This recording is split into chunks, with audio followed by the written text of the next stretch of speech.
Okay, magandang gabi po sa inyong lahat. This is the new segment ng uh, reading natin. But this is our real talk. Whatever card na makuha ko dito, iisa lang yan. Tapos i-discuss natin, real talk, base talaga sa totoong buhay. So kung gusto niyo humingi ng payo, comment lang kayo dyan. Kung nahihiya din kayo dyan, inbox nyo lang ako. Pero, magwo-work lang yung payo na yan sa real talk natin na segment, okay? So, dito, shuffle natin ito, kukuha ako ng isa, no? Posible na yung iba, hindi ito gusto, yung iba gusto, kasi we have to do the real talk, and that is it, okay? Kuha tayo dito isa. Wep! At balance ang kulang sa tao. So, balance represents beaver. No? You are being told that hard work is important, but so is quality time with your loved ones. The balance between work, play, family, and career must be maintained for overall wholeness and success. Di ba ano naman ito eh? Given. Totoo ito. This is the real talk. No? Napakahirap balansehin ang oras mo sa trabaho, ang oras mo sa pamilya. Lalong-lalo na kung mahirap ang buhay. Kasi, yung iba nag-o-overtime, nagre-rest day overtime para makakuha ng additional na sahod, pangtustos sa pangangailangan ng anak, lalong-lalo na kung yung anak is nasa kolehiyo. Maraming anak ng mga sidewalk vendors na nagtitiis sila 24/7. Minsan nababasa sa ulan, minsan natutuyuan ng pawis. Ang daming sakripisyo na hindi natin inaalintana. Kasi yung iba, hindi nyo nadanasan na maghirap sa buhay. Yung iba, hindi nyo nakikita yung paghihirap ng magulang ninyo, ng kapatid ninyo.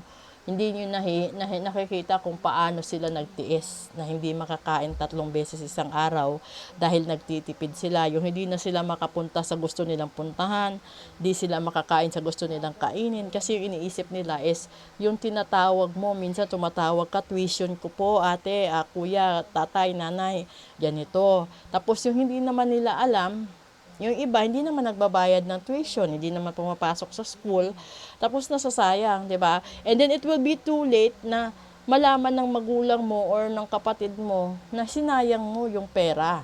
Tapos inaasahan nila na nakapagtapos ka, gagraduate ka, iaahon mo sila sa hirap, na kahit isang la nila yung kalabaw, isang la nila yung bukid, isang la nila kung ano man pwede nilang isang la, mababawi pagdating sa tamang panahon kapag nakapagtapos ka.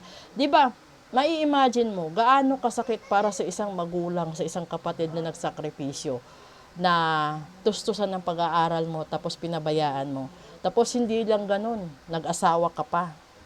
Alam mong wala kang pinag-aralan, alam mong hindi ka nakapagtapos, alam mong wala kang trabaho, wala kang sariling kita, nag-asawa ka pa, dinagdagan mo pa lalo ang problema nila. This is the real talk sa buhay ng tao. So, kung gusto mong maging successful sa buhay mo, no, iahon mo muna sarili mo bago mo iahon ibang tao. Kung mangangarap ka ng kasaganaan sa buhay, siguraduhin mo na kaya mo itong harapin. Mag-isa, wag mong iasa sa ibang tao, kahit sa mag-asawa. Kung may gusto kang bilhin, wag mo laging iasa sa asawa mo na sasabihin mo, wala akong pakialam kahit saan ka kumuha ng pera, basta gusto ko ng ganito. May mga ganun kasi sa ano ng buhay ng tao. May mga asawang ganun.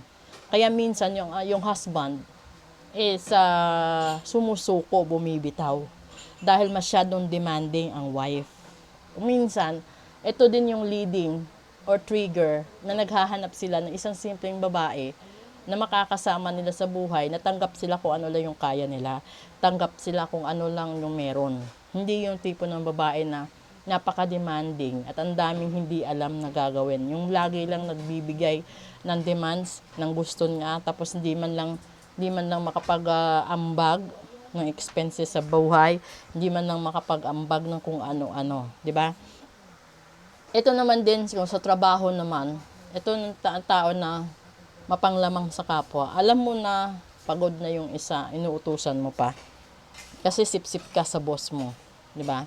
Tapos Kung ito ihahambing din naman sa mga magkakapatid, minsan kasi may selosan din sa magkakapatid. Kaya nadedehado yung isa. Pinapalabas mo na kasalanan niya kahit alam mo kasalanan mo. So kung may masamang nangyari sa kapatid mo, ano gagawin mo? 'Di ba?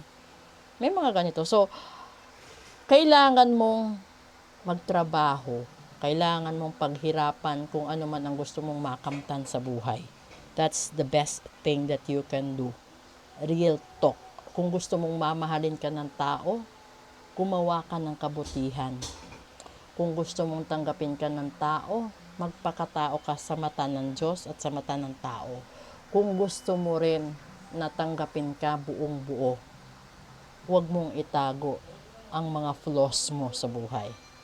Dahil lahat tayo may flaws, lahat tayo may strength, lahat tayo may weaknesses din. Okay?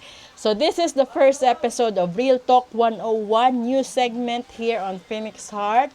Then please do follow, like, and share po. Maraming salamat. Suportahan nyo din po yung YouTube ko at saka yung Facebook ko. Thank you and good evening.